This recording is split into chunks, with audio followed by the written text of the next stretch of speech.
স্বাগতম জনাইছো সকলোকে মোৰ ইউটিউব চেনেল আসাম জেএনবিলৈ।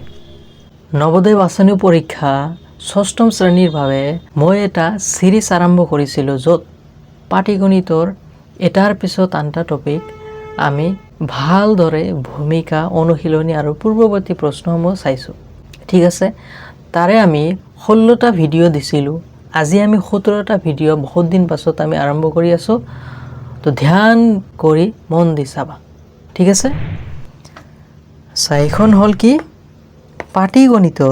পাটিগণিতৰ কি 6 নম্বৰ টপিক যিটো মৌলিক সংখ্যা আৰু ইয়াৰ বিভাজ্যতা। ইয়াৰ ভূমিকাটো আজি চাম। ইয়াৰ পিছত আমি অনুশীলনৰ প্ৰশ্নসমূহ তাৰ পিছত পূৰ্বৱৰ্তী প্ৰশ্নসমূহ চাম। ঠিক আছে, আজি কি হ'ব ডে 17 হ'ব। ডে 17। ঠিক আছে, বলা আমি আৰম্ভ কৰোঁ। এতিয়া মৌলিক সংখ্যা আৰু বিভাজ্যতা। মৌলিক সংখ্যা ইংৰাজী যিটো প্ৰাইম নাম্বাৰ বুলি যিটো কোৱা হয়, যাক আমি কি কেৱল আৰু কেৱল এক আৰু সেই নাম্বাৰটো দি ভাগ কৰিব পাৰোঁ। অৰ্থাৎ এক আৰু সেই নম্বৰটোই তাৰ উৎপাদক, বাকী তাৰ একো উৎপাদক নাথাকে। বিভাজ্যতা এইটো ডিভিজিবিলিটি, কোন সংখ্যাটোক ভাগ যাব নাযাব সেইবোৰ আমি চাম এইখন টপিকত। ঠিক আছে, এতিয়া আহা মৌলিক সংখ্যা। এতিয়া ডেফিনেশ্যনটো চোৱা। এটা সংখ্যাৰ এক আৰু সেই সংখ্যাটোৰ বাদে আন উৎপাদক নাথাকিলে তাক মৌলিক সংখ্যা বুলি কোৱা হয়। এইটো বুজি পালা? সকলোৱে গমেই পোৱা মৌলিক সংখ্যা কি। এতিয়া এক্সাম্পল চোৱা।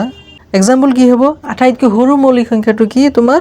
আটাইতকৈ সৰু মৌলিক সংখ্যাটো হ'ল তোমাৰ 2, 3, 5 এইদৰে যাই থাকিব, 7, 11 এইদৰে যাই থাকিব। বুজি পালা মৌলিক সংখ্যা কি? এতিয়া আহা যৌগিক সংখ্যা। যৌগিক সংখ্যাটো হ'ল মৌলিক সংখ্যাৰ অপজিট যিটো। এতিয়া চোৱা, এটা সংখ্যাত থকা একাধিক উৎপাদকসমূহ একৰ বাহিৰে আৰু সেই সংখ্যাটোক যৌগিক সংখ্যা বোলা হয়। মানে এটা সংখ্যা, এটা নাম্বাৰ বা এটা ডিজিট যাক এক আৰু সেই নম্বৰৰ বাহিৰে বেলেগ আৰু উৎপাদক থাকিব, সেই সংখ্যাটো বা অংকটোক আমি কি বুলি ক'ম? যৌগিক সংখ্যা বুলি। ঠিক আছে, ইয়াৰ উদাহৰণ চোৱা। আটাইতকৈ সৰু যিটো যৌগিক সংখ্যা সেইটো কি হ'ব? 4 হ'ব। কাৰণ 1 আৰু 4, 1 আৰু 4 বাহিৰে কি আছে? 2 দি ভাগ কৰিব পাৰোঁ ইয়াক। তেনেহ'লে 2টো আমাৰ উৎপাদক হ'ল 1 আৰু 4ৰ বাহিৰে। বুজি পালা? তাৰপাছত 6, 8, 9 এইদৰে যাই থাকিব। তেনেহ'লে যৌগিক সংখ্যাটো বুজি পালা। এতিয়া আহা যমজ মৌলিক সংখ্যা। যমজ মৌলিক সংখ্যাটো কি চোৱা। দুটা মৌলিক সংখ্যাৰ যিকোনো এটা যৌগিক সংখ্যা হ'লে ইহঁতক যমজ মৌলিক সংখ্যা বোলা হয়। ডেফিনেশ্যনটো অলপ ভুল আছে। এইটো কি হ'ব? দুটা মৌলিক সংখ্যাৰ ডিফাৰেঞ্চ, অৰ্থাৎ দুটা যদি আমি ডাঙৰটোৰ পৰা সৰুটো বিয়োগ কৰোঁ, আমাৰ ডিফাৰেঞ্চটো আহিব 2। দুটা মৌলিক সংখ্যাৰ কি হ'ব? ডিফাৰেঞ্চ কি হ'ব? 2 হ'ব। মানে আমি ডাঙৰটোৰ পৰা সৰুটো যেতিয়া বিয়োগ কৰিম তেতিয়া 2 থাকিব, অৰ্থাৎ 2 আমাৰ বাচিব।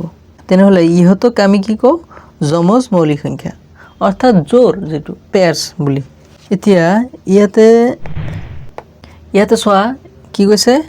1 আৰু 50ৰ মাজত, 1 আৰু 50ৰ মাজৰ যমজ মৌলিক সংখ্যাৰ যোৰসমূহ এইটো কি দিছে? এতিয়া চোৱা এক্সাম্পল কেইটা চোৱা। এক্সাম্পল তুমি যেতিয়া চাবা 3 আৰু 5, মানে 5 - 3 কৰিলে আমাৰ ডিফাৰেঞ্চ কি আহে? 2 আহে। 7 - 5 যদি কৰা তুমি, 7 - 5 কৰিলে 2 আহিব ডিফাৰেঞ্চ।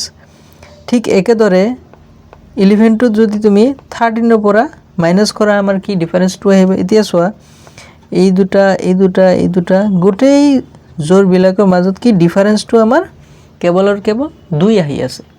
ঠিক আছে, ইংৰাজীত এইটো তোমাৰ টুইন প্ৰাইম নাম্বাৰ্ছ বুলি কোৱা হয়, টুইন প্ৰাইম নাম্বাৰ্ছ। আচ্ছা, এইটো বুজি পালা? যমজ মৌলিক সংখ্যা কাক বোলে? ঠিক আছে, যেতিয়া দুটা প্ৰাইম নাম্বাৰৰ মাজত ডিফাৰেঞ্চটো কেৱল আমাৰ 2 আহিব, অৰ্থাৎ ডাঙৰৰ পৰা সৰুটো বিয়োগ কৰিলে আমাৰ কি আহিব? উত্তৰটো 2 আহিব। ঠিক আছে, এতিয়া ত্ৰিগুণীয় মৌলিক সংখ্যা। ত্ৰিগুণীয় মৌলিক সংখ্যা কি চোৱা? পৰস্পৰৰ মাজত পাৰ্থক্য থকা তিনিটা ক্ৰমিক মৌলিক সংখ্যাক ত্ৰিগুণীয় মৌলিক সংখ্যা বোলা হয়। এইটো আমাৰ কি?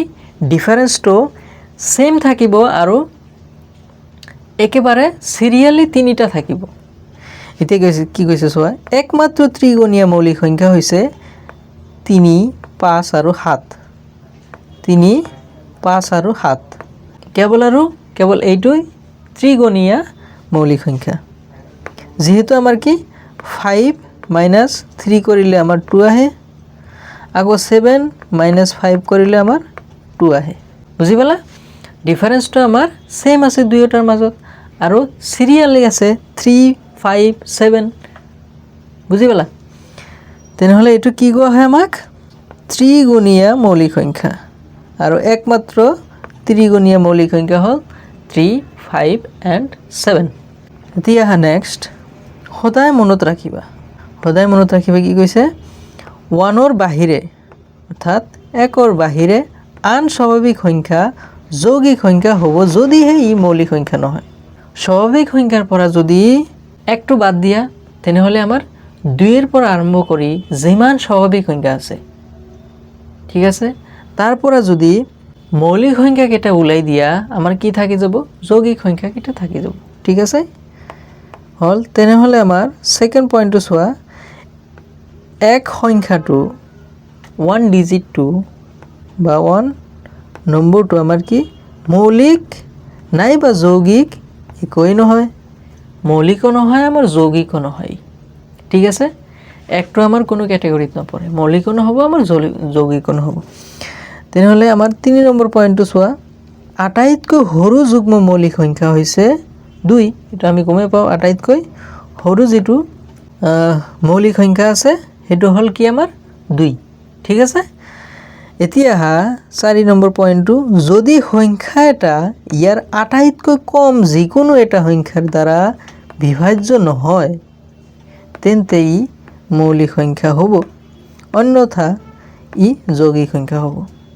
যদি সংখ্যা এটাৰ ইয়াৰ আধাতকৈ কম যিকোনো এটা নাম্বাৰ লোৱা, ছাপ'জ 9 বা 10 লোৱা, 10 ল'লে আধাতকৈ কম, ছাপ'জ 5তকৈ কম আমাৰ কি আছে? 2 দি ভাগ যাব 10ক, তেনেহ'লে এইটো যৌগিক হ'ব। যদি এইটো ভাগ নাযায়, আমাৰ এইটো মৌলিক হৈ যাব।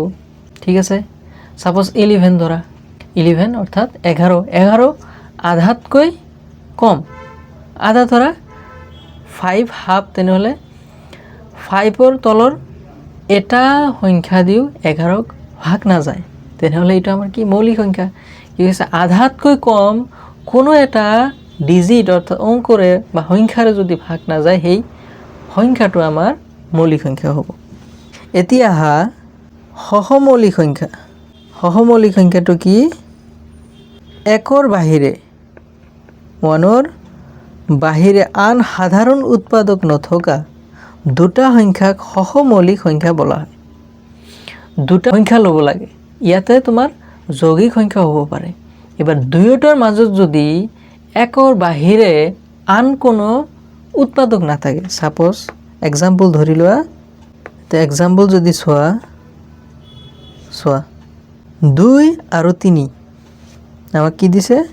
2 আৰু 3। এতিয়া 2 আৰু 3 দুয়োটাক যদি তুমি একেলগে ভাগ কৰা, গসাগু তোমালোকে চাগে গমে পোৱা গসাগু কেনে ওলাব লাগে।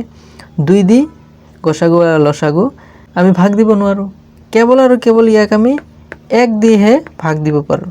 ঠিক আছে, সেইটোৱে কৈছে যে 1ৰ বাহিৰে আন সাধাৰণ উৎপাদক নথকা দুটা সংখ্যাক সহমৌলিক সংখ্যা বোলা হয়। 3 and 4, 4 and 5 এনেকৈ দিয়া আছে। এতিয়া আহা সদায় মনত ৰাখিবা কি কৈছে? কোনো দুটা মৌলিক সংখ্যা সদায় সহমৌলিক সংখ্যা যিকোনো দুটা তুমি মৌলিক সংখ্যা যদি লোৱা এই দুটা কি সহমৌলিক সংখ্যা যেহেতু তাৰ কেৱল আৰু কেৱল উৎপাদক 1 কিন্তু কি কৈছে সহমৌলিক সংখ্যাৰ দুয়োটা সংখ্যা মৌলিক সংখ্যা হোৱাটো আৱশ্যক নহয় এনেকুৱা নহয় যে দুয়োটা যে তুমি সংখ্যা লৈছা সেই দুয়োটাই মৌলিক সংখ্যা হ'ব লাগিব সহমৌলিক সংখ্যা হ'ব লাগিব যেনেকৈ ইয়াতে চোৱা 4 ইয়াতো দিছে কিন্তু এই দুটা কি সহমৌলিক সংখ্যা মানে আমাৰ আৱশ্যক নহয় যে দুয়োটাই মৌলিক সংখ্যা হ'ব কিন্তু এটা মৌলিক সংখ্যা হ'বই ঠিক আছে এতিয়া আহা সংখ্যাৰ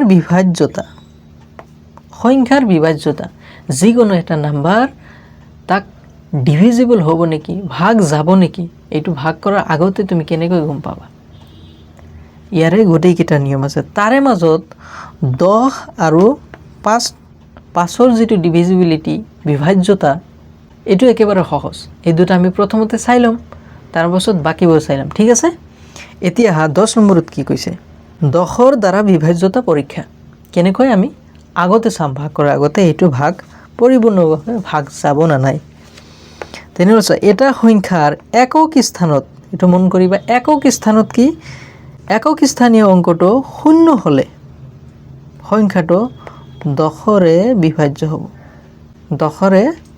বিভাজ্য হ'ব তেনেহ'লে চোৱা ইয়াতে আমি গোটেইকেইটা চোৱা শূন্য আছে একক স্থানত শূন্য মানে গোটেইকেইটা কি আমাক আমি কি কৰিব পাৰোঁ 10 দি ভাগ কৰিব পাৰোঁ সম্পূৰ্ণৰূপে ভাগ যাব তেনেহ'লে যিকোনো এটা তুমি এক্সাম্পল চাব পাৰা সাপোজ এইটো লোৱা 190 ইয়াক যদি তুমি 10 দি ভাগ দিয়া 10 কিমান বাৰ যাব এবাৰ 10 90 10 9 বাৰ যাব 90 আমাৰ সম্পূৰ্ণৰূপে ভাগ গ'ল ঠিক একেদৰে তুমি এইবোৰ চাব পাৰা যেহেতু আমাৰ কি একক মানে কি একক দশক শতক হাজাৰ এইদৰে তেনেহ'লে একক স্থানত গোটেইকেইটা আমাৰ কি আছে শূন্য আছে যদি শূন্য আছে তেনেহ'লে আমি ইয়াক কি 10 দি পৰিপূৰ্ণভাৱে ভাগ কৰিব পাৰোঁ ঠিক আছে আমি 10টো চালোঁ এতিয়া আহি যোৱা 5ৰ দ্বাৰা বিভাজ্যতা পৰীক্ষা এইটো চোৱা এটা সংখ্যাৰ একক স্থানীয় অংকটো 0 বা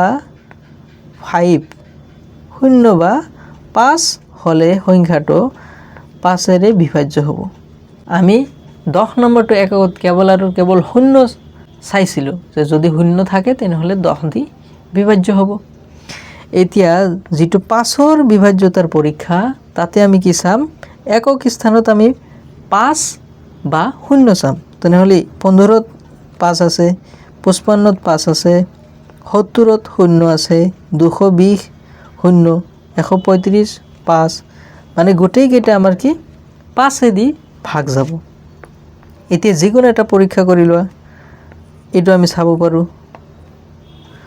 185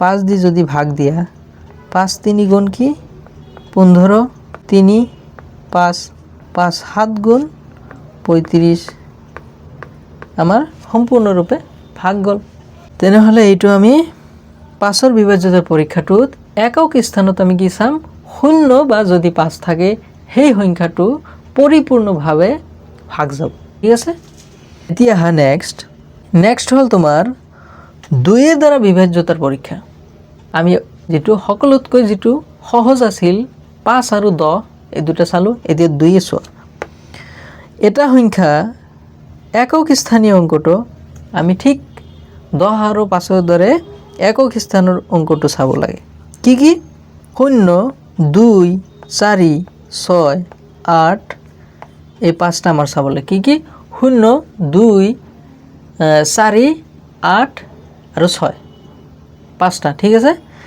সংখ্যাটো 2ৰে বিভাজ্য হ'ব যদি এইকেইটা ডিজিট একক স্থানত থাকে তেনেহ'লে সেই সংখ্যাটো আমাৰ 2 দি ভাগ যাব পৰিপূৰ্ণভাৱে এতিয়া এক্সাম্পল চোৱা এক্সাম্পল তুমি একেবাৰে সৰুৰ পৰা আৰম্ভ কৰিবা বা 10 ধৰা 20 ধৰা 30 24 298 356 যিকোনো এটা লোৱা এইটো টেষ্ট কৰি চাব পাৰা তোমালোকে যেনেকৈ এইটোক যদি চোৱা 356 2 দি যদি ভাগ দিয়া 2 দি কিমান বাৰ যাব এবাৰ 1 5 2 7 গুণ 14 14 1 6 2 8 গুণ 16 আমাৰ এনসাৰটো 178 পৰিপূৰ্ণভাৱে ভাগ গ'ল তেনেহলে আমি ক'ব পাৰো 356 নাম্বাৰটো আমি 2 এৰে সম্পূৰ্ণৰূপে ভাগ কৰিব পাৰো ঠিক আছে এতিয়া আহা 3 এৰ দ্বাৰা বিভাজ্যতাৰ পৰীক্ষা এটো কি হৈছে এটা সংখ্যাৰ অংক কেইটাৰ যোগফল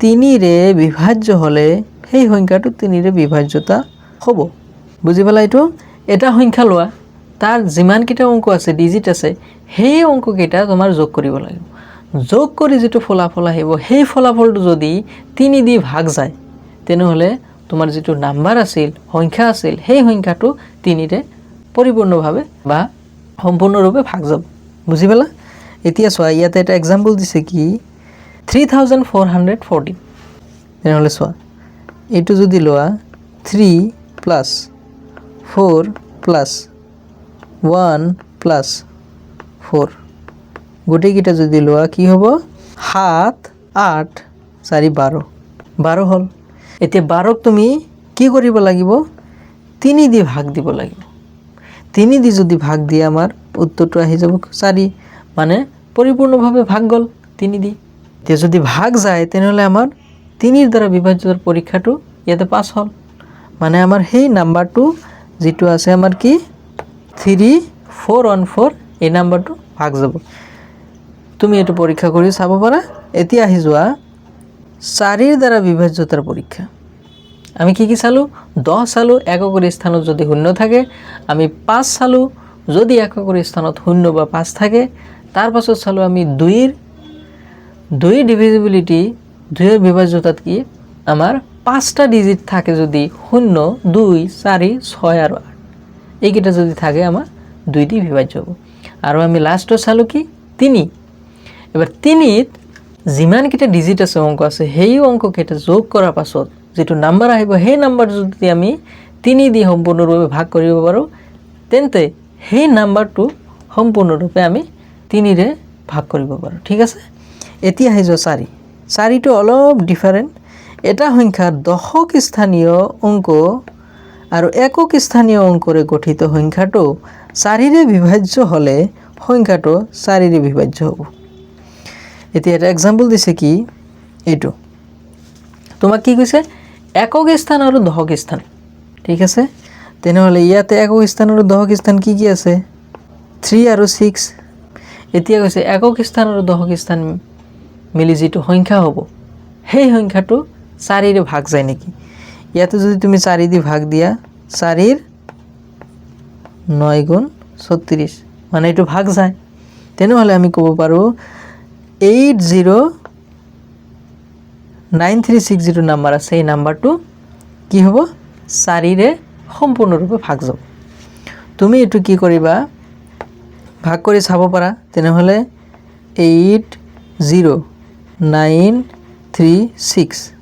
এটুক যদি তুমি ভাগ দিয়া মান দি 4 দি 4 2 গুণ 8 ঠিক আছে 9 তলত লৈ আহা 4 2 গুণ 8 13 4 3 গুণ 12 16 4 4 গুণ 16 আমাৰ কি সম্পূৰ্ণৰূপে ভাগ হ'ল ঠিক আছে তেনেহলে ক'ব পাৰো তেনেহলে মনত কৰিবা 4 এৰ যেটো ডিভিজিবিলিটি আমাৰ হেখৰ দুটা ডিজিট লৈ যেটো নাম্বাৰ হ'ব সেই নাম্বাৰটো যদি আমি সম্পূৰ্ণৰূপে 4 দি ভাগ কৰিব পাৰো তেনেহলে যিমান ডাঙৰে সংখ্যা নহওক কিয় সেই সংখ্যাটো আমাৰ 4 ৰে ভাগ যাব ঠিক আছে এতিয়া 5 নম্বৰটো আমি চাইছো আগতে প্ৰথমতে এতিয়া আমাৰ চাব লাগে কি 6 নম্বৰটো চোৱা 6 দ্বাৰা বিভাজ্যতাৰ পৰীক্ষা এটো কি এটা সংখ্যা 2 আৰু 3 দুয়োটাৰে বিভাজ্য হলে সংখ্যাটো 6 ৰে বিভাজ্য হ'ব যিকোনো এটা নাম্বাৰ লোৱা তাতে আমাৰ যেটো 2 নম্বৰৰ যেটো বিভাজ্যতাৰ পৰীক্ষা নিয়ম আছিল আৰু 3 নম্বৰৰ যেটো আছিল দুয়োটাই আমাৰ এপ্লাই কৰিব লাগিব ঠিক আছে এতিয়া সো ইয়াতে এটা নাম্বাৰ দিছে এই নাম্বাৰটো আমি অতি সহজে কবৰ 2 দি যাব কাৰণ হেকত আমাৰ শূন্য আছে তাৰ পাছত সোৱা 3 দি যাব নেকি 3 দি যাব নেকি 3 দি যাবলৈ হলে আমি কি কৰিম গুটেই কেটা নাম্বাৰ আমি যোগ কৰিম কিমান আছে 8 + 2 + 4 + 4 + 0 সমান সমান কি হ'ব 18 18ক যদি আমি 3 দি ভাগ দিও 3 6 গুণ 18 মানে এটো 3 দিও যাব তেনে হলে যদি কোনো এটা নাম্বার 2 দি আৰু 3 দি দুয়োটাতে ভাগ যায় বিভাজ্য হয় তেনে হলে সেই নাম্বাৰটো আমাৰ 6 দি বিভাজ্য হ'ব তোমালোকে এটো টেস্ট কৰি বা ভাগ কৰি চাব পাৰা এতিয়া আহি যোৱা 8 দ্বাৰা বিভাজ্যতা পৰীক্ষা 8 এটো কি এটা সংখ্যাৰ শতক স্থানীয় দশক স্থানীয় আৰু একক স্থানীয় মানে লাস্টৰ 3টা ডিজিট লাস্টৰ 3টা অংক গঠিত সংখ্যাটো যদি 8 এৰে বিভাজ্য হলে সংখ্যাটো 8 এৰে যদি বিভাজ্য হল 8 এৰে বিভাজ্য হলে সংখ্যাটো 8 দ্বাৰা বিভাজ্য হ'ব তেনহলে ইয়াতে এটো নাম্বাৰ দিছে কি 769296 এই নম্বৰটো হেখৰ 3টা ডিজিট কি 296 এটো তোমাৰ কি কৰিব লাগিব ভাগ কৰি চাব লাগিব 8 দি ভাগ যায় না নাই তেনে হলে এটো 8 দি ভাগ দিছো 8 3 গুণ 24 5 6 8 7 গুণ 56 56 মানে আমাৰ যেটো নাম্বাৰ দিয়া আছে এই নাম্বাৰটো আমাৰ কি 8 এৰে বিভাজ্য হ'ব যেহেতু আমি হেখৰ 3টা ডিজিট 8 টো মনত ৰাখিবা হেখৰ 3টা ডিজিট মিলি যেটো আমাৰ নাম্বাৰ হ'ব সেই নাম্বাৰটো 8 এৰে যদি ভাগ যায় তেনে হলে যিমান ডাঙৰে আমাৰ নাম্বাৰটো নহক কিয় সেই নাম্বাৰটো আমাৰ 8 এৰে বিভাজ্য হ'ব ঠিক আছে আচ্ছা এতিয়া 9ৰ দ্বাৰা বিভাজ্যতাৰ পৰীক্ষা 9 টো আৰু 3 টো একে প্ৰায় একে এটা সংখ্যাৰ অঙ্ককেইটাৰ যোগফল 9 এৰে বিভাজ্য হলে সংখ্যাটো 9 এৰে বিভাজ্য হ'ব আমাৰ 3 টো কি আছিল অঙ্ককেইটা যোগ কৰি যদি 3 দি ভাগ গৈছিল মানে বিভাজ্য হৈছিল তেনে হলে আমাৰ 9 দি 3 ডিভিজিবিলিটি কি আছিল 3 বিভাজ্যতা যদি আমাৰ ডিজিট কেটা অঙ্ককেইটা যোগ কৰি 3 দি ভাগ গৈছিল তেনে হলে সেই নাম্বাৰটো আমাৰ 3 দি ভাগ গৈছিল ইয়াতে 9 নম্বৰটো একে যদি অঙ্ককেইটা যোগ কৰি 9 দি যদি সম্পূৰ্ণৰূপে ভাগ যায় তেন্তে এই নাম্বাৰটো আমাৰ কি হ'ব 9 দি ভাগ যাব তেনে হলে এটো সোৱা ইয়াতে কি দিছে এটো নাম্বার দিছে 56 5 + 6 + 8 + 6 + 2 ইকুয়াল টু কি হ'ব 11 8 19 25 27 9 দি যদি ভাগ দিয়া কি হবে আমাৰ 3 আহি যাব তেনে হলে আমাৰ উত্তৰটো কি হ'ব যেটো আমাৰ एग्जांपल দিছে উদাহৰণ হেইটো আমাৰ কি 9 দি ভাগ যাব তুমি এটো 9 দি ভাগ কৰি চাব পাৰা উত্তৰটো হয় না নহয় এতিয়া আহি যোৱা 10 নম্বৰটো আমি চাইছো এতিয়া 11 নম্বৰ এটো অলপ ডিফিকাল্ট হয় এতিয়া 11 দ্বাৰা বিভাজ্যতাৰ পৰীক্ষা এটো কি হৈছে এটা সংখ্যাৰ অযুগ্ম স্থানৰ অঙ্ককেইটাৰ যোগফল আৰু যুগ্ম স্থানৰ অঙ্ককেইটাৰ যোগফলৰ একক স্থানৰ পৰা আৰম্ভ কৰি পাৰ্থক্য 0 বা 11 হলে 0 বা 11ৰ গুণিতক হলে সংখ্যাটো 11 ৰে বিভাজ্য হ'ব কথাটো বুজি পাইছা আৰু এবাৰ পঢ়ো এটা সংখ্যাৰ অযুগ্ম স্থানৰ অঙ্ককেইটাৰ যোগফল আৰু যুগ্ম স্থানৰ অঙ্ককেইটাৰ যোগফলৰ পাৰ্থক্য 0 বা 11ৰ গুণিতক হলে সংখ্যাটো 11 ৰে বিভাজ্য হ'ব এতিয়া সোৱা এটা एग्जांपल ইয়াতে দিছে আমাৰ কি কৈছিল ইয়াতে এককৰ স্থানৰ পৰা আৰম্ভ কৰি এককৰ স্থানৰ ইয়াতে নাম্বাৰটো সোৱা 8 4 7 9 9 এতি এককৰ স্থানত সোৱা ইয়াতে কোনটো 9 নম্বৰটো এককৰ স্থানৰ পৰা কি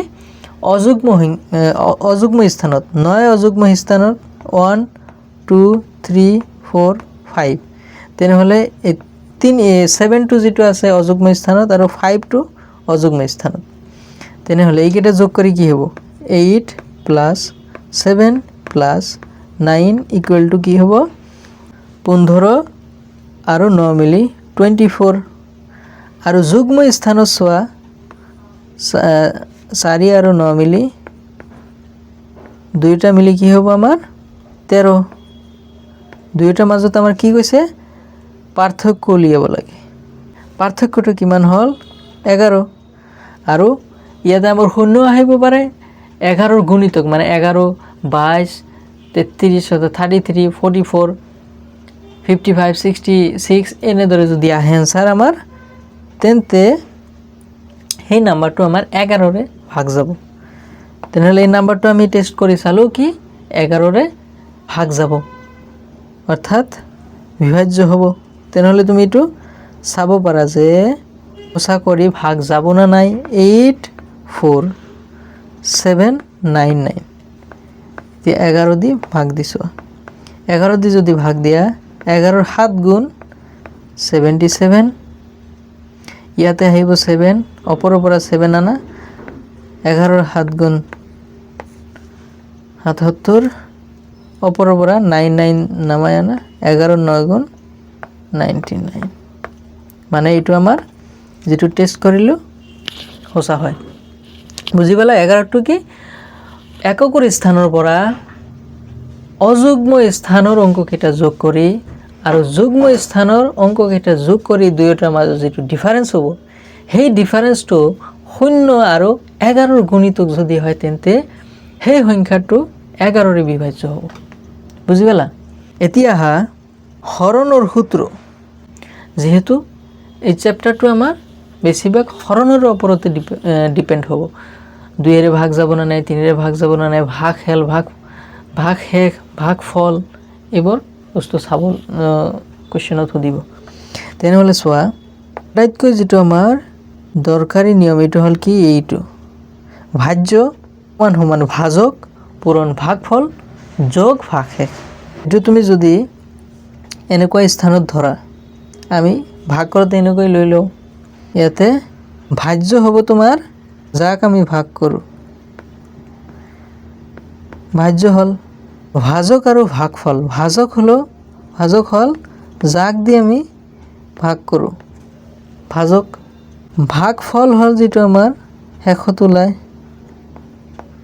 উত্তৰ যিটো আমাৰ ওলায় ভাগফল। আৰু হ'ল যিটো আমাৰ বাকী থাকি যায়, অৰ্থাৎ ভাগ শেষ। বুজি পালা? যিকোনো এটা তুমি এক্সাম্পল লোৱা, 500ক যদি ভাগ দিয়া বা 101 লোৱা, 5 কিমান বাৰ যাব 20, 100 আমাৰ 1 আহি যাব। তেনেহ'লে এইটো যদি তুমি মিলোৱা, এইটো হ'ল তোমাৰ ভাজক, এইটো হ'ল ভাগফল, 101 হ'ব আমাৰ ভাজ্য আৰু 1টো হ'ব আমাৰ ভাগ শেষ। বুজি পালা? এইটো বাকী এই দুটা নিয়ম এইটোৰ পৰা ওলাইছে, পাৰিলে মনত ৰাখিবা। ঠিক আছে? এতিয়া এটা উদাহৰণ চোৱা, 1569ক এটা সংখ্যাৰে হৰণ কৰি ভাগফল 373 আৰু ভাগ শেষ ইমান পোৱা গ'লে ভাজক নিৰ্ণয় কৰা। ভাজক হ'ল যাক দি আমি ভাগ কৰোঁ। নাম্বাৰটো আমাৰ দিয়া আছে, ভাজ্য দিয়া আছে আমাৰ।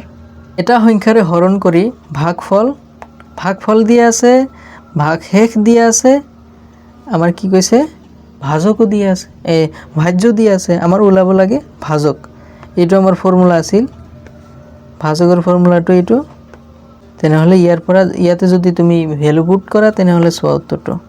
ভাজক আমাৰ লাগে, ভাজ্য কিমান আমাৰ 15690, ভাগ শেষ কিমান, ভাজ্য মানে ভাগ শেষ আমাৰ, ভাগ শেষ হ'ল তোমাৰ 24, ফলত ভাগফল হ'ল আমাৰ 373।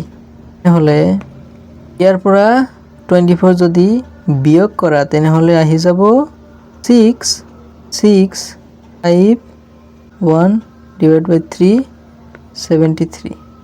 1566 তেনেহ'লে 1566 15,666 ইয়াক আমি কি কৰিম 4 দি যদি দিওঁ কি হ'ব 4 3 গুণ 12 4 7 4 গুণ 28 29 9 2 হাতে 4 3 গুণ 12 13 14 1492 1492 ঠিক আছে তেনেহ'লে আমাৰ 4 দি দিছিলোঁ ইয়াতে 4 টো ইয়াতে আহি যাব এতিয়া মাইনাছ কৰিলে 6 আহি যাব তলত 6 ৰ পৰা 2 গ'লে 4 ইয়াতে আহি যাব 16 ৰ পৰা 9 গ'লে 7 746 এতিয়া 373 যদি 2 দি পূৰণ কৰা 2 3 গুণ 6 7 2 গুণ 14 3 2 গুণ 6 আৰু 7 746 তেনেহ'লে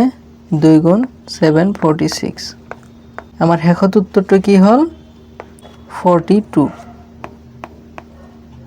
আমাৰ উদাহৰণ 1 ৰ এনসাৰটো আমাৰ কি হৈ যাব 42 ঠিক আছে এতিয়া চোৱা 2 নম্বৰটো চোৱা 77 এৰে সম্পূৰ্ণৰূপে বিভাজ্য 4টা অংকৰে গঠিত আটাইতকৈ ডাঙৰ সংখ্যাটো উলিওৱা 77 ৰে কি কৈছে 77 ৰে সম্পূৰ্ণৰূপে বিভাজ্য হ'ব লাগিব 4টা অংকৰে গঠিত সংখ্যা হ'ব লাগিব আৰু আটাইতকৈ ডাঙৰ হ'ব লাগিব তেনেহ'লে 4টা অংকৰে গঠিত আটাইতকৈ ডাঙৰ সংখ্যা আমি গমে পাওঁ কি 4টা 9999 ইয়াৰ মাজতে হ'ব লাগিব ইয়াতকৈ বেছি হৈ গ'লে 5টা ডিজিট হৈ যাব তেনেহ'লে চোৱা এতিয়া আমি কি কৰিম 9999 ক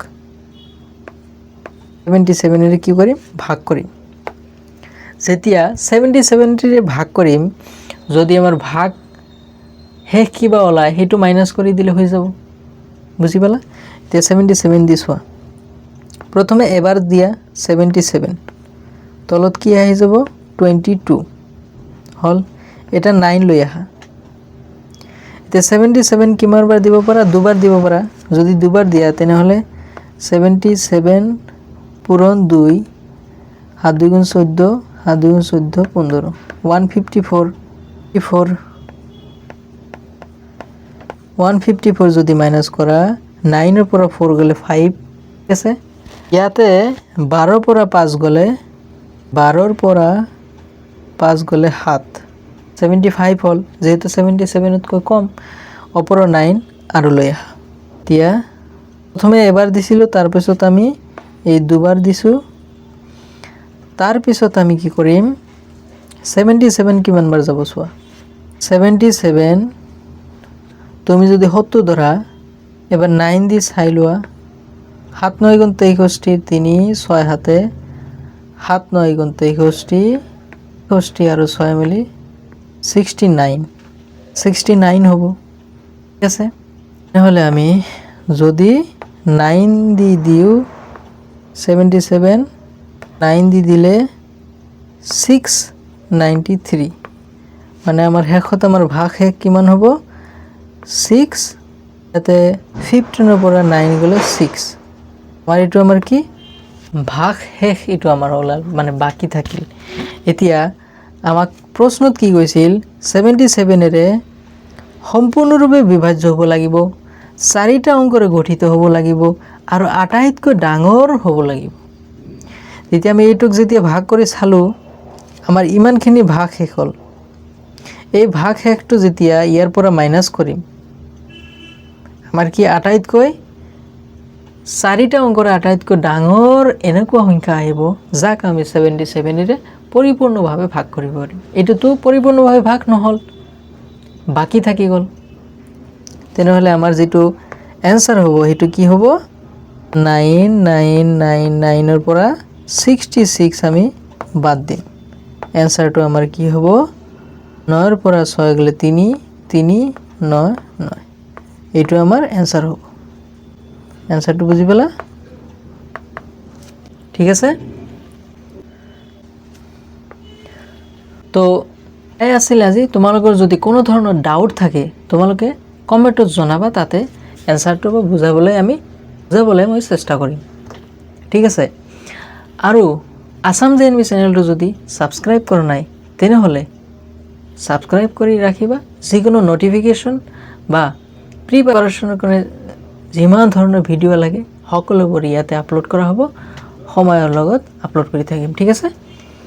তো এয়াই আছিল আজি, ধন্যবাদ, থেংক ইউ সকলোকে।